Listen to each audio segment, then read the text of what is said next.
Ministrisë Drejtësisë. Pse Edhe duhet jetë në varësit e varësi? narkot të shtetit. Absolutisht. Tani këtu bie karta morale e opozitës, këto nuk bëjnë opozitë, këto ruajnë interesat personale, këto janë të gjithë të punësuar majtas djastas dhe janë të gjithë shumë rregull me kuletën e tyre. Aman, demokratët paguajnë pasojat.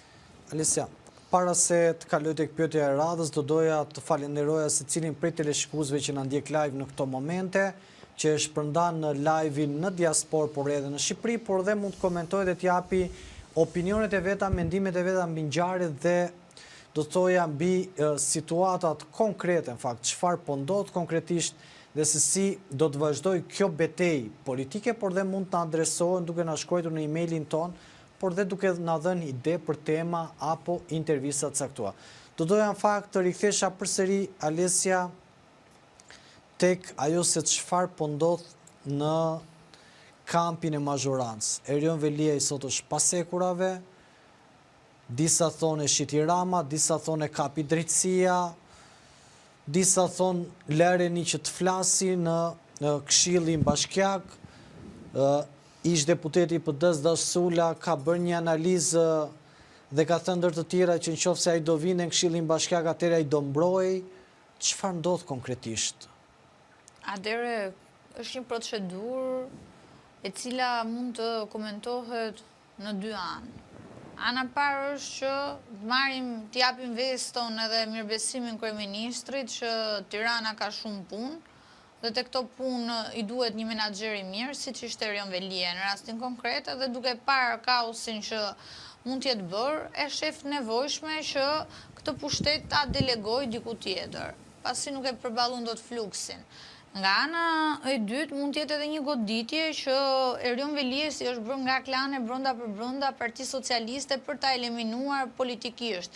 Pasi ne kemi parë diçka kohët e fundit që kush ka marrë pushtetin në Bashkiak, më saktë në Tiranë, kush ka marrë Bashkinë e Tiranës, është prirur gjithmonë që të fitojë edhe të marrë më pas edhe postin kryesor të partisë që është kryetari i partisë.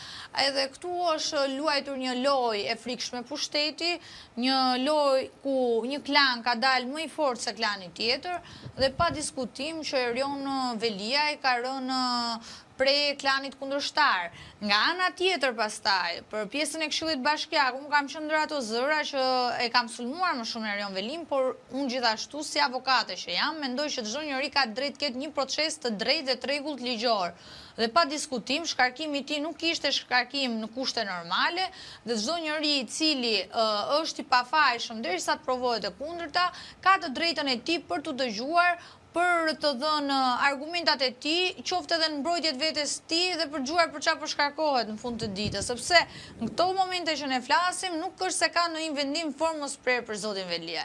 Zoti Velia është në akuzë dhe deri në përfundimin e gjithë procedurës tij ligjore do merret një vendim lidhje me të dhe deri këtu nuk është se unë mund të them që zoti Velia nuk ka të drejtë të dëgjohet. Për mua zoti Velia duhet të dëgjohesh. Duhet të dëgjohet. Patjetër.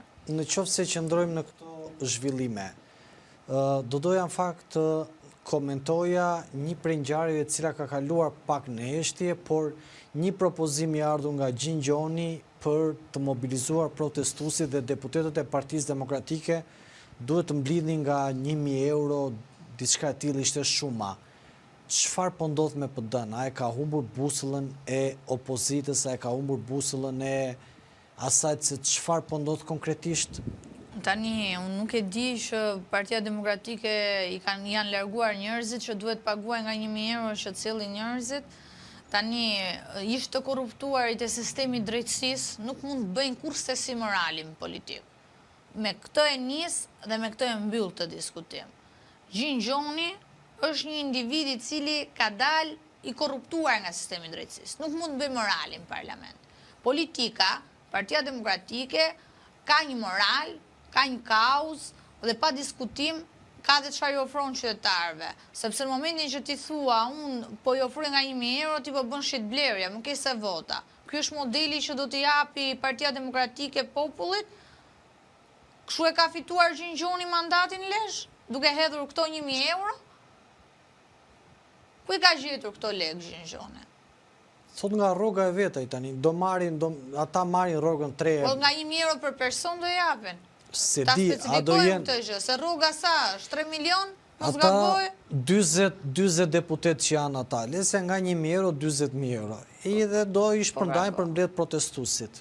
Për mbledh protestuesit. Pra të bëjnë një fond ata... Kjo është blerje, pastaj. Kjo është blerje e kohës së dikujt për ta përdorur për interesin tënd personal, po jo për ta përdorur për kauzën.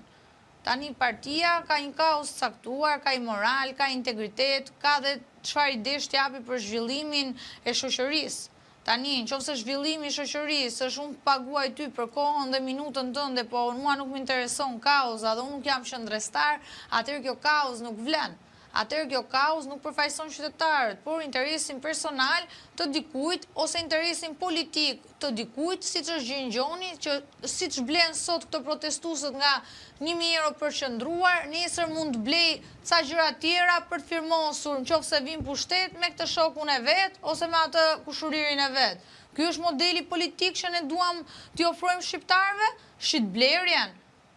Apo duhet t'japim një vizion. Kjo është arsyeja pse PD-ja nuk vjen pushtet.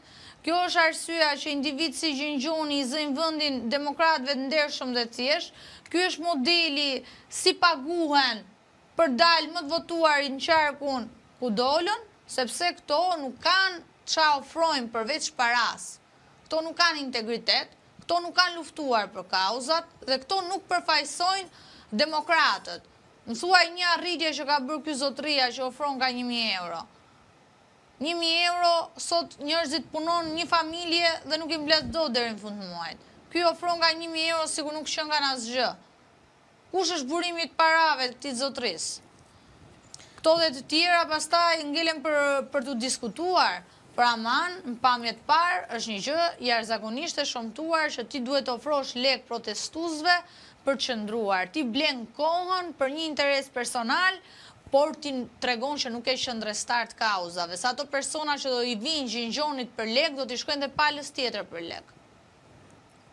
Dhe kjo nuk është model. Pra një pazar. Po pa tjetër, kemi nxjerrë në shitje, është si ankante.